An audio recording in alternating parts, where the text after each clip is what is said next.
जय हिंद। स्वागत करता हूँ आप सभी के हमारे अपने यूट्यूब चैनल सुलझश आर्मी तैयारी पर। तो शाम के 7 बज चुके हैं और आ चुका हूँ मैं आपके बीच आज की इंडियन आर्मी के प्रीवियस ईयर क्वेश्चन पेपर की क्लास को लेकर। रोज शाम 7 बजे देखिए हम लोग इंडियन आर्मी का प्रीवियस ईयर क्वेश्चन पेपर का क्लास करते हैं।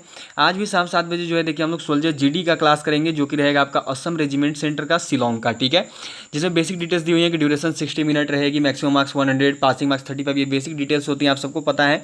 तो आज जो पेपर है हमारा देखिए ये रहेगा सोल्जर जीडी का असम रेजिमेंट सेंटर शिलोंग का। ठीक है, तो चलिए आज की क्लास को शुरू करेंगे। क्लास शुरू करने से पहले जल्दी से इस क्लास को शेयर कर दीजिए अपने और भी फ्रेंड्स के साथ, और भी फ्रेंड्स तक हमारी इस क्लास को जरूर पहुंचाएं। जो भी क्लास अटेंड करो सभी को जल्दी से क्लास को सेशन को लाइक करिए। उसके साथ साथ जो भी हमारे यूट्यूब चैनल पर नए होंगे वो जल्दी से हमारे यूट्यूब चैनल को सब्सक्राइब कर लीजिएगा, क्योंकि देखिए हमारे यूट्यूब चैनल पर आपको इंडियन आर्मी के बेस्ट रिटन टेस्ट की तैयारी करवाई जा रही है। रोज दोपहर 1 बजे जो है आपका देखो इंडियन आर्मी का जीके जीएस का क्लास लिया जा रहा है, एंड रोज शाम 7 बजे जो है देखो आपका इंडियन आर्मी का प्रीवियस ईयर क्वेश्चन पेपर का क्लास लिया जा रहा है। तो आप हमारी दोनों क्लासेज में हमारे साथ जरूर जुड़े। तो चलिए शुरू करते हैं क्वेश्चन नंबर 1 के साथ आज की क्लास को। उससे पहले सभी को टेलीग्राम ग्रुप से जरूर जुड़ जाइएगा, क्योंकि वहाँ पर मैं आपको इंपॉर्टेंट नोट्स देते रहता हूँ, कुछ अपडेट्स भी क्लासेस से रिलेटेड देते रहता हूँ, और जो भी इंपॉर्टेंट पीडीएफ होती है वो भी मैं प्रोवाइड करते रहता हूँ क्लासेज की। तो सभी को टेलीग्राम ग्रुप से जरूर जुड़ जाना। टेलीग्राम ग्रुप से जुड़ने का जो लिंक है वो नीचे डिस्क्रिप्शन बॉक्स में है। तो चलिए क्वेश्चन नंबर जो है आपका यहाँ पे देखो जनरल नॉलेज के क्वेश्चन होंगे अब, जिसमें आपके सामान्य ज्ञान के प्रश्न होंगे 1 से लेकर 15 तक। क्या दिया देखो question number 1, India got freedom in year, Bharat सन में स्वतंत्र हुआ 1945, 1946, 1947 या फिर 1950। कब जो है देखो आपका भारत आज़ाद हुआ था, ये जो है आप सबको यहाँ पे बताना है। भारत सन में स्वतंत्र हुआ तो सबको पता है भारत जो है 1947 ऑप्शन नंबर सी में जो है आज़ाद हुआ था। चलिए अगले क्वेश्चन को देखेंगे, जो कि देखो यहाँ पे आपका दिया हुआ है। द ऑथर ऑफ आनंद मठ वॉज, आनंद मठ के लेखक कौन थे? एस.सी. बोस, बंकिम चंद्र चटर्जी, शरद चंद्र चटर्जी या फिर देखो रविंद्रनाथ चटर्जी। निम्न में से कौन जो है आनंद मठ के लेखक हैं, ये जो है आप सबको यहाँ पे बताना है कौन जो आनंद मठ के लेखक थे। तो आज देखिए आज जो आपके 30 क्वेश्चन रहेंगे जीके जीएस में से, इसमें आप सभी का टारगेट 27 प्लस का रहेगा। ठीक है, 27 भी नहीं आना है, 27 प्लस रखना है। ये नए बच्चों के लिए नहीं है, जो भी इंडियन आर्मी की एग्जाम देखिए अभी जिनकी होने वाली है ये उनके लिए है, जो भी इंडियन आर्मी का प्रिपरेशन स्टार्ट किए उनके लिए नहीं है। सभी को देखो 27 प्लस करना है। 27 भी नहीं, 27 प्लस रखोगे या तो 28 या 29 या फिर 30, इतने में रहना है। क्योंकि देखो जो भी क्वेश्चन आए हैं 30 के 30 क्वेश्चन मैंने आपको पढ़ा रखे हैं, 30 आउट ऑफ 30 क्वेश्चन मेरे द्वारा पढ़ाए हुए हैं, तो सभी को स्कोर करना ही होगा। तो देखिए क्या दिया है कि आनंद मठ के लेखक कौन थे, तो वो है देखो आपके बंकिम चंद्र चटर्जी, याद रखिएगा ऑप्शन नंबर बी। इनको कभी कभार बंकिम चंद्र चट्टोपाध्याय भी लिखा जाता है। ठीक है, चलिए अगले क्वेश्चन को देखेंगे, जो कि देखो यहाँ पे आपका दिया हुआ है। Is the state capital of Jharkhand, Jharkhand राज्य की राजधानी है इलाहाबाद, जमशेदपुर, रांची या फिर लखनऊ। निम्न में से झारखंड राज्य की राजधानी क्या है, ये जो है आप सबको यहाँ बताना है। जल्दी से आंसर करना कि झारखंड राज्य की राजधानी क्या है, तो ये है देखो आपकी रांची। ठीक है, ऑप्शन नंबर सी जो रांची है ये देखो आपका झारखंड राज्य की राजधानी है। चलिए अगले क्वेश्चन की ओर बढ़ेंगे जल्दी से, जो कि यहाँ पे देखो आपका क्वेश्चन नंबर 4 है। Who was the second president of India, Bharat के दूसरे राष्ट्रपति कौन थे? Doctor Radhakrishnan, doctor Rajendra Prasad, doctor Zakir Hussain या फिर देखो वीवी गिरी। कल मैंने आप सबको ये किया था ना, कल मैंने सबको ये वाला बताया था। कल जब हम लोग ट्रेड्समैन का पेपर कर रहे थे उसमें मैंने सबको बताया था, 1 नवंबर वाले पेपर में ट्रेड्समैन के मैंने सबको बताया था। कल जो पेपर हमने किया था ट्रेड्समैन का कि कौन होते हैं, सबको मैंने करवाया, तो जल्दी से आंसर करना। इसलिए देखिए मैं आपको बोलता हूँ कि सभी कोई जो है पूरे प्रीवियस ईयर की क्लास करो, चाहे किसी की भी आ रही है, क्योंकि देखिए इंडियन आर्मी में जो जीके जीएस होते हैं वो सभी प्रीवियस ईयर से ही होते हैं, और किसी न किसी ट्रेड में आ ही जाते हैं। तो इसीलिए सब कोई सभी का क्लास अटेंड करिए और जीके जीएस सेशन जरूर कंप्लीट कीजिए, क्योंकि इंडियन आर्मी में जो प्रीवियस ईयर होता है वो ज़्यादातर सभी के सभी पीछे से ही होते हैं। प्रीवियस ईयर से ही क्वेश्चन जो है इंडियन आर्मी दे देती है आपके रिसेंट पेपर्स में। तो देखो भारत के दूसरे राष्ट्रपति कौन थे, तो वो है आपके डॉक्टर सर्वपल्ली राधाकृष्णन। ठीक है, सेकंड प्रेसिडेंट ऑफ इंडिया कौन है, तो वह है doctor Sarvepalli Radhakrishnan, option number A. चलिए अगले क्वेश्चन को देखेंगे, जो कि यहाँ पे देखो आपका दिया हुआ है। The desert is located in which state, in the Thar desert. ठीक है, क्या लिखा हुआ है देखो यहाँ पे आपका, Thar desert is located in which state, Thar रेगिस्तान किस देश में स्थित है? भारत, इजिप्ट, मंगोलिया या फिर नेपाल। जो थार रेगिस्तान है आपका, जो थार डेजर्ट है वो किस देश में स्थित है? तो देखो जो थार डेजर्ट है, जो थार रेगिस्तान है ये आपका स्थित है भारत में। ठीक है, ऑप्शन नंबर ए जो इसका राइट आंसर है। जो थार रेगिस्तान है ये आपका भारत देश में स्थित है। चलिए अगले क्वेश्चन को देखेंगे, जो कि यहाँ पे देखो आपका क्वेश्चन नंबर 6 है। Dhyanchand is associated with which sport, Dhyanchand का संबंध किस खेल से है? यहाँ पे देखो बेसबॉल से, टेबल टेनिस से, हॉकी से या फिर क्रिकेट से, किससे जो है देखो आपके ध्यानचंद संबंधित है? निम्न में से किस खेल से जो ध्यानचंद का संबंध है, तो वो है देखो आपके हॉकी से। ठीक है, याद रखिएगा हॉकी से। इन्हें जो है देखो हॉकी का जादूगर भी कहा जाता था, सबको याद रखिएगा। ठीक है, ध्यानचंद जो है, ठीक है, जो ध्यानचंद हैं इन्हें देखिए हॉकी का जादूगर भी कहा जाता था। सबको इस चीज़ को याद रखिएगा, ठीक है, बहुत बार पूछा है कि हॉकी का जादूगर किसे कहते हैं, तो याद रखिएगा सबको ध्यानचंद को। राइट आंसर क्या हो जाएगी, तो ऑप्शन नंबर सी हॉकी, जो ध्यानचंद है वो हॉकी से संबंधित है। चलिए अगले क्वेश्चन को देखेंगे, जो कि देखो यहाँ पे आपका दिया हुआ है, who among the following is also known as iron man of India. निम्न में से कौन भारत के लौह पुरुष के नाम से भी जाने जाते हैं? सरदार पटेल, मोतीलाल नेहरू, लाल बहादुर शास्त्री या फिर महात्मा गांधी। निम्न में से किसे जो है देखो भारत के लौह पुरुष के रूप में भी जाना जाता है? देखिए भारत के लौह पुरुष के रूप में जो है ना सरदार पटेल जी को जाना जाता है। राइट आंसर क्या हो जाएगा, तो option number A Sardar Patel, ठीक है, सरदार वल्लभ भाई पटेल ऐसे पूरा नाम है, लेकिन ऐसे सरदार पटेल भी लिखते हैं, सभी ध्यान में रखिएगा। चलिए आगे बढ़ते हैं क्वेश्चन नंबर 8, 8 नंबर सवाल पे, जो कि देखो यहाँ पे आपका दिया हुआ है, green colour in Indian national flag signifies. Bharat के राष्ट्रीय ध्वज में हरा रंग का प्रतीक है सत्य का, बलिदान का, शूरता का या फिर धरती से संबंध तथा समृद्धि का। जो हरा रंग है वो निम्न में से किससे संबंधित है, ये जो है आप सबको यहाँ पे बताना है। जो भारतीय तिरंगे में जो हरा रंग है, तो देखिए भारत के जो राष्ट्रीय ध्वज में हरा रंग है वो देखो धरती से संबंध तथा समृद्धि का है, ठीक है, धरती से संबंध तथा समृद्धि को दर्शाता है, प्रकृति को दर्शाता है हरा रंग। चलिए अगले क्वेश्चन को देखेंगे, जो कि देखो यहाँ पे आपका क्वेश्चन नंबर 9 है, which of the following is considered the oldest among the Vedas. निम्न में से कौन सा वेद सबसे प्राचीन है? ऋग्वेद, यजुर्वेद, सामवेद या फिर अथर्ववेद। निम्न में से कौन सा ऐसा वेद है जो कि सबसे प्राचीन है, ये जो है आप सबको यहाँ पे बताएं। तो चलिए जल्दी सबको आंसर करिएगा। तो देखिए सबसे प्राचीन जो वेद है वो है आपका ऋग्वेद। राइट आंसर क्या होगा, तो ऑप्शन नंबर ए ऋग्वेद। जो ऋग्वेद है ये आपका सबसे प्राचीन वेद है, सभी को ध्यान में रखिएगा, ठीक है। चलिए बढ़ते हैं अगले क्वेश्चन की ओर, जो कि देखो यहाँ पे आपका क्वेश्चन नंबर 10 दिया हुआ है। 10 नंबर सवाल ये है, देखो आपका, Delhi is located on the banks of which river. Delhi किस नदी के तट पर स्थित है? सरयू, यमुना, गोमती या फिर गंडक। जो आपका दिल्ली है ये किस नदी के तट पर स्थित है? सभी को पढ़ा रखा है, सभी को जल्दी से आंसर करिएगा।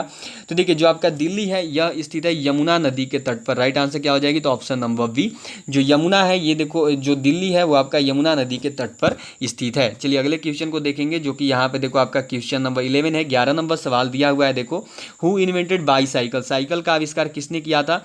बैरन कार्ल वॉन्डेरिस। नेक्स्ट में देखो जेम्स रिटी, नेक्स्ट में है डनलप या फिर देखो फ्रैंकलिन। किसके द्वारा जो है देखो आपका साइकिल का आविष्कार किया गया था? तो देखिए कार्ल वॉन डेरिस जो है इनके द्वारा देखो साइकिल का आविष्कार किया गया था। ऐसे तो मैकमिलन को जानते हैं, लेकिन देखो मैकमिलन दिया नहीं है, तो सर्वप्रथम जो साइकिल का आविष्कार है वो देखो हो जाएगा बैरन कार्ल वॉन डेरिस, ठीक है। चलिए अगले क्वेश्चन को देखेंगे, जो कि यहाँ पे देखो आपका दिया हुआ है क्वेश्चन नंबर 12। 12 नंबर सवाल ये क्या है, आप सब यहाँ पे देख सकते हो, दिया हुआ है देखो, is the highest mountain peak situated in India. Bharat में स्थित सबसे ऊंची पर्वत चोटी है? माउंट एवरेस्ट, अनैमुड़ी, सतपुड़ा या फिर कंचनजंगा। भारत में जो है स्थित सबसे ऊंची पर्वत चोटी कौन सी है, ये जो है आप सबको यहाँ बतानी है। तो देखिए भारत में स्थित जो सबसे ऊंची पर्वत चोटी है वो है आपकी कंचनजंगा। राइट आंसर क्या हो जाएगी, तो ऑप्शन नंबर डी कंचनजंगा। जो कंचनजंगा है ये देखो भारत में स्थित सबसे ऊंची पर्वत चोटी है। चलिए अगले क्वेश्चन को देखेंगे, जो कि देखो यहाँ पे आपका दिया हुआ है। नेक्स्ट क्वेश्चन है आपकी, देखो क्या दिया हुआ है, the first battle of Panipat was between. Panipat का प्रथम युद्ध किसके बीच हुआ? बाबर और इब्राहिम लोदी, शेर शाह सूरी और अकबर, अकबर और हेमू या फिर महाराणा प्रताप और बाबर। देखिए मैंने आप सबको बोला है कि पानीपत का जो फर्स्ट वॉर है और पानीपत का जो थर्ड वॉर है, सेकंड वाला उतना इंपॉर्टेंट नहीं है क्योंकि ये नहीं के बराबर आता है, लेकिन फर्स्ट और थर्ड इससे हर साल किसी न किसी एआरओ के पेपर में क्वेश्चन दिख जाता है। सभी कोई पानीपत का प्रथम युद्ध और पानीपत का तृतीय युद्ध जरूर देखकर जाइएगा। तो देखिए पानीपत का जो प्रथम युद्ध है यह लड़ा गया था बाबर और इब्राहिम लोदी के बीच में। राइट आंसर क्या हो जाएगा, तो ऑप्शन नंबर ए, ठीक है, जो बाबर और इब्राहिम लोदी हैं इनके बीच में देखो लड़ा गया था पानीपत का प्रथम युद्ध, ठीक है। चलिए अगले क्वेश्चन की ओर बढ़ेंगे, जो कि देखो यहाँ पे आपका क्वेश्चन नंबर 14 दिया हुआ है, which is the largest bird in the world. विश्व का सबसे बड़ा पक्षी कौन सा है? अल्बर्ट्रोस है, शुतुरमुर्ग है, मोर है या फिर एमू है। निम्न में से कौन सा जो है देखो आपका विश्व का सबसे बड़ा पक्षी है? तो देखिए विश्व के सबसे बड़े पक्षी के रूप में किसे जाना जाता है, ये जो है आप सबको यहाँ बताना है, जल्दी से आंसर करना। तो देखो विश्व के सबसे बड़े पक्षी के रूप में जो है जाना जाता है शुतुरमुर्ग, ठीक है। राइट आंसर क्या हो जाएगा, तो ऑप्शन नंबर बी ऑस्ट्रिच। जो ऑस्ट्रिच है इसे देखो विश्व का सबसे बड़ा पक्षी माना जाता है। चलिए अगले क्वेश्चन को देखेंगे, जो कि है यहाँ पे देखो आपका नेक्स्ट क्वेश्चन की हुई है कि the electron was first identified by. Electron की खोज सबसे पहले ने की जे थॉमसन, डी रदरफोर्ड, जे कैपलर या फिर देखो जेम्स चैडविक। किसके द्वारा जो है देखो इलेक्ट्रॉन की खोज सबसे पहले की गई थी, ये जो है आप सबको यहाँ पे बताना है। तो तो देखिए इलेक्ट्रॉन की जो खोज है वो सबसे पहले की गई थी जे थॉमसन के द्वारा। राइट आंसर क्या हो जाएगी, तो option number A J Thomson. जो जे थॉमसन है इनके द्वारा देखो इलेक्ट्रॉन की खोज सबसे पहले की गई थी। चलिए हो चुका है, 15 जीके के क्वेश्चन आपके हो चुके हैं। अब बढ़ते हैं नेक्स्ट में, जो कि आपका देखो होगा जीएस का क्वेश्चन, जनरल साइंस का क्वेश्चन। तो जिन्होंने भी अभी तक देखो क्लास को सेशन को लाइक नहीं किया वो जल्दी से लाइक बटन प्रेस करिए, उसके साथ साथ शेयर करिए हमारी इन क्लासेज को अपने और भी फ्रेंड्स के साथ। और जो भी हमारे इस यूट्यूब चैनल पर नए होंगे वो जल्दी से चैनल को सब्सक्राइब कर लीजिएगा। सब्सक्राइब करने के बाद बेल आइकन को ऑल पे जरूर सेट कर लीजिएगा।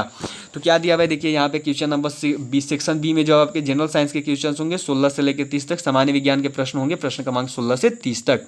क्या दिया हुआ है देखो, which of the following is most suitable for electric wiring, बिजली की वायरिंग के लिए निम्न में से कौन सा सबसे उपयोगी है।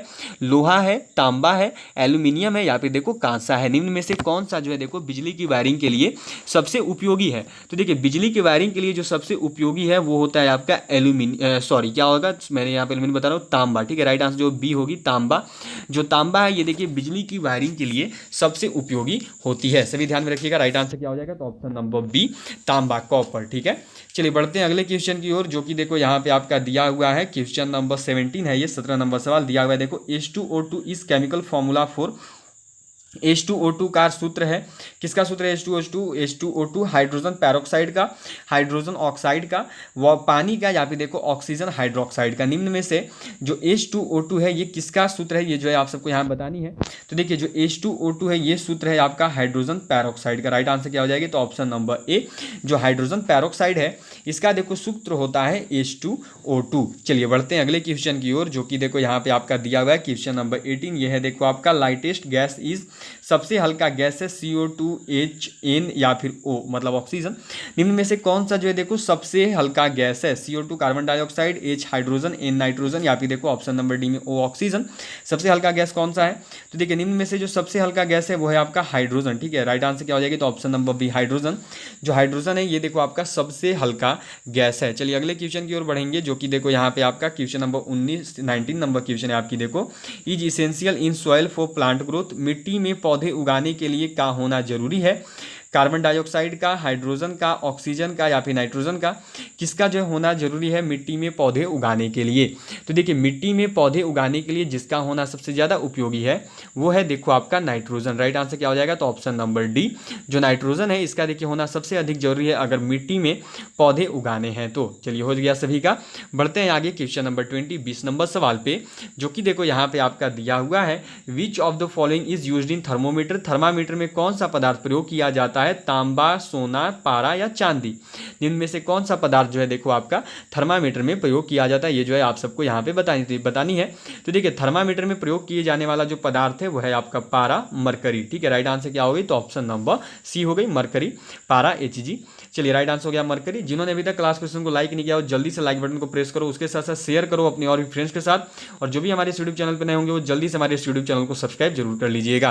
तो चलिए आगे बढ़ते हैं नेक्स्ट क्वेश्चन पे, जो कि यहाँ पे देखो आपका क्वेश्चन नंबर 21 है, 21 नंबर सवाल। ये क्या दिया हुआ है, ये देखो आप सब यहाँ पे दियो, ये देखो atoms of the same element having different mass number is are called. क्या दिया हुआ है देखो यहाँ पे, एक ही तत्व के परमाणु जिनका पिंड उनका अलग अलग होता है वो क्या कहलाते हैं, क्या कहते हैं, तत्वांतरण, न्यूट्रॉन, समस्थानिक या फिर न्यूक्लियन। देखो अभी तक जितने भी क्वेश्चंस किए हैं 21 सारे के सारे मेरे द्वारा पढ़ाए हुए हैं।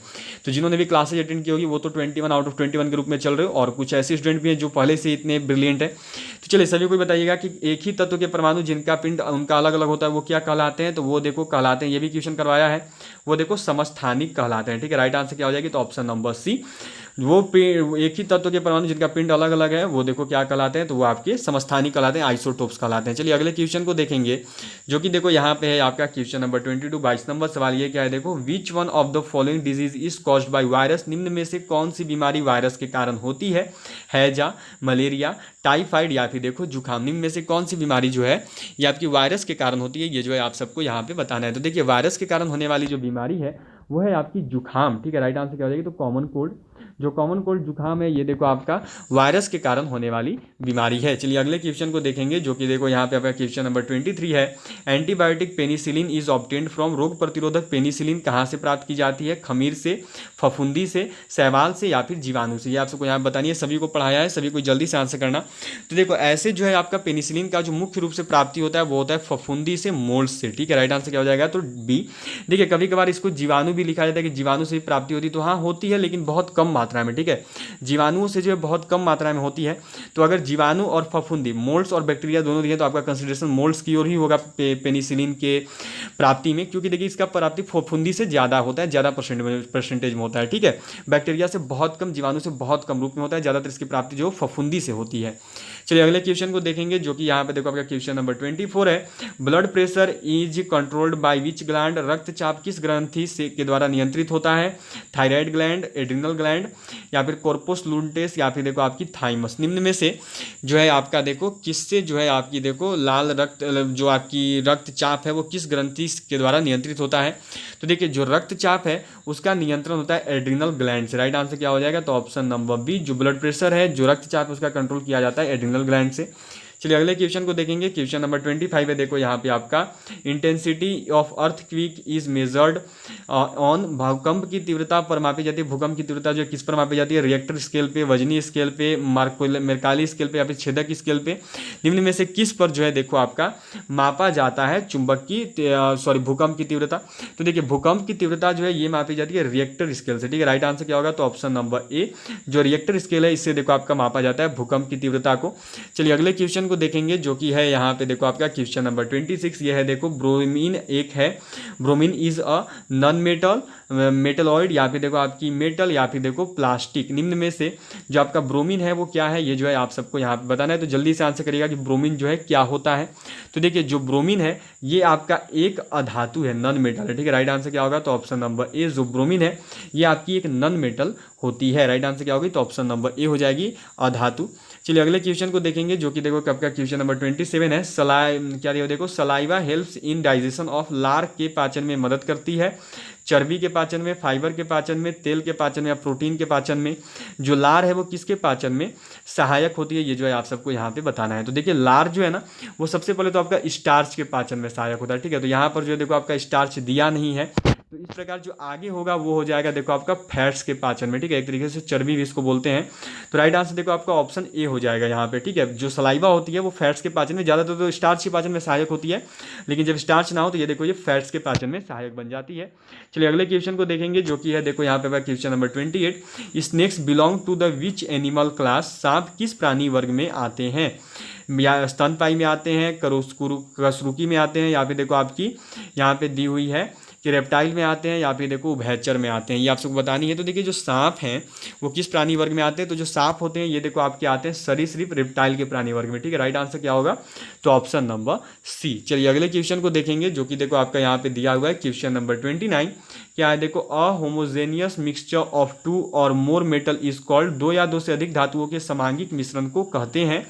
पॉलीमर, मिश्र धातु, फाइबर या फिर देखो यौगिक? बतानी है कि दो या दो से अधिक धातुओं के समांगिक मिश्रण को क्या कहते हैं। जल्दी से आंसर कीजिएगा, सभी के आंसर आने चाहिए। तो चलो सभी का आंसर करो, जल्दी से करो। तो देखिए दो या दो से अधिक धातुओं के समांगिक मिश्रण को जो है जानते हैं मिश्र धातु के रूप में, अलय के रूप में। राइट आंसर क्या हो जाएगा? तो ऑप्शन नंबर बी। जो मिश्र धातु है, अलय है, वो देखो दो या दो से अधिक धातुओं के समांगिक मिश्रण को बोलते हैं। चलिए अगले क्वेश्चन को देखेंगे, जो कि आपका क्वेश्चन नंबर 30 नंबर सवाल है। ये देखो आपकी दी हुई है, which is the largest bone in the human body, मनुष्य के शरीर की सबसे बड़ी हड्डी कौन सी है? फीमर है, रेडियस है, टिबिया है या फिर ह्यूमरस है? बहुत बार करवाया है और जल्दी से आंसर करना। मनुष्य के शरीर की सबसे बड़ी हड्डी कौन सी है? देखिए मनुष्य के शरीर की जो सबसे बड़ी हड्डी है वो फीमर है। ठीक है, राइट आंसर क्या होगा? तो ऑप्शन नंबर ए, फीमर। कहाँ की हड्डी है? तो जो ये हड्डी है ये आपकी जांघ की हड्डी। ठीक है, राइट आंसर क्या होगी? तो ऑप्शन नंबर ए, फीमर। सबसे मजबूत और सबसे बड़ी हड्डी के रूप में जानी जाती है, फीमर हो जाती है। ठीक है, चलिए तो यहाँ पे देखो आपका क्लियर हो चुका है। यहाँ पर जो आपके 30 क्वेश्चन हो चुके हैं। कुछ मैथ्स के क्वेश्चन भी देख लो क्या दिया हुआ है यहाँ पे। देखो आपका देख सकते हो आपकी कुछ क्वेश्चन है यहाँ पे, आप सब देख लो। ठीक है, चलिए क्या दिया है कि 950 किलो आम का जो मूल्य है वो 38,000 रुपये है, तो 555 किलो आम का मूल्य आपको बताना है। बेसिक से क्वेश्चन है, कुछ वैसे क्वेश्चन दिए नहीं गए हैं। नेक्स्ट में देखो सीरीज है 4, 9, 16, 25, कुछ नहीं 2, 3, 4, 5 के स्क्वायर के रूप में है। इसी प्रकार से देखो मैथ के क्वेश्चन जो आपकी ईजी ही होंगे, कुछ वैसे रहेंगे नहीं। 212 का स्क्वायर यहाँ पे बताना है, 212 का वर्ग कितना होगा। आगे देख सकते हो यहाँ पे आपका जो है नेक्स्ट में दी हुई है 64 इंटीजर 1/3, ऊपर में 1/2 है, तो 4 ये जो है आपका देखो सिंपल से बेस पे निकल जाएगा, इसमें भी कुछ वैसा आपका है नहीं। चलिए आगे बढ़ते हैं। यहाँ पे जो है नेक्स्ट आपकी दी हुई 8 का स्क्वायर करोगे, फिर वो कट होगा, फिर आगे टर्म में निकल जाएगा ये आपका। नेक्स्ट में देखिए आपकी यहाँ पे दी हुई है, देख सकते हो क्वेश्चन जो आपके मैथ की इजी आए हुए हैं, कुछ वैसे क्वेश्चंस आपके हैं नहीं। ठीक है, मैं आपको क्वेश्चंस दिखा दे रहा हूँ, आप सब देख लो यहाँ पे। आगे देखो यहाँ पे ये क्वेश्चन मैंने आपको बहुत बार बनवाया है कि एक वृत्त की परिधि 88 मीटर है, तो उसकी त्रिज्या क्योंकि परिधि मतलब 2πr इक्वल टू 88 हो गया, कट कर दीजिए, आपका राइट आंसर आपको मिल जाएगा। तो इसी प्रकार से क्वेश्चन जो आपके बेसिक से हैं, ठीक है, कुछ वैसे क्वेश्चन आपको दिए नहीं गए। नेक्स्ट में क्या है देखो आपका कि एक ट्रेन 75 किलोमीटर प्रति घंटे की गति से यात्रा करती है, यह 45 मिनट में कितने किलोमीटर का सफर तय करेगी। तो सबसे पहले देखो ये किलोमीटर प्रति घंटे में है, पूछा है यहाँ पे मिनट में, तो इसको चेंज कीजिए मीटर प्रति सेकंड में, आपको फिर पता चल जाएगा। ठीक है, समय है और आपका यहाँ पे चाल मिल गया, तो समय गुना चाल कर आपकी दूरी निकल जाएगी। इसी प्रकार से जो क्वेश्चन है आप बेसिक से कर सकते हो, कुछ वैसे क्वेश्चन आपके हैं नहीं। ठीक है, तो चलिए आज की क्लास यहीं पे एंड करता हूँ। देख लिया आपने मैथ के क्वेश्चन भी मैंने आपको कुछ दिखा दिए हैं। मैथ ईजी होगी, मैथ कोई टफ है नहीं। जितनी भी क्लासेज करवाएं, यदि आप सबने उन क्लासेज को की और यदि मैथ की प्रैक्टिस करते रहते हो तो आपको कोई दिक्कत होने वाला नहीं है। तो चलिए ऑल ऑफ यू बाय। अब आपसे सीधे मुलाकात होगी कल दोपहर 1 बजे, जब आएगी आपकी इंडियन आर्मी के इंपॉर्टेंट जीके जीएस की क्लास। तो ऑल ऑफ यू बाय, मिलता हूँ आपसे सीधे कल दोपहर 1 बजे, जब हम लोग करेंगे कल इंडियन आर्मी का इंपॉर्टेंट जीके जीएस का क्लास। आज जो है देखो आपको टोटल 30 क्वेश्चन करवाया गया। मैंने आपको टारगेट दिया था 27 प्लस का। सभी कोई अपना स्कोर जरूर शेयर करेगा कि आज जो मैंने आपको टारगेट दी उसमें से आप सभी ने कितने क्वेश्चन को सही किया है। ठीक है, और सभी की मुझे स्कोर चाहिए, कोई भी ऐसा नहीं होगा जो स्कोर नहीं बताएगा। सभी को जो है अपने अपने स्कोर्स बताने हैं। ठीक है, सभी को जो है स्कोर बताएगा कि क्या आपकी स्कोर जा रही है। ठीक है, सभी को जो है मेरे को स्कोर बतानी है। तो यहाँ पे एक क्वेश्चन था, ठीक है, चलिए सभी ने लगभग बता दी थी। चलो तो यहाँ पे ठीक है, चलिए तो सबकी हो चुकी है ऑल ऑफ यू। तो आज की क्लास को चलो हो गया, मुझे लगा कोई क्वेश्चन छूट गई थी, ऐसा नहीं है, सभी की क्लास हो चुकी है। 30 क्वेश्चन आज के आपके हो चुके हैं। सभी को अपना स्कोर कर दीजिएगा कि आज के 30 क्वेश्चन में से जो है आपने कितने क्वेश्चन को सही किया है। तो चलिए ऑल ऑफ यू बाय। अब सीधे आपसे मुलाकात होगी देखो आज कल दोपहर 1 बजे इंडियन आर्मी के जीके जीएस की क्लास में। All of you bye and जय हिंद, जय Bharat, have a good night to all of you. मिलता हूँ आपसे सीधे कल दोपहर 1 बजे इंडियन आर्मी के जीके जीएस की क्लास में। All of you bye and जय हिंद, जय Bharat, have a good night and जय हिंद, जय भारत।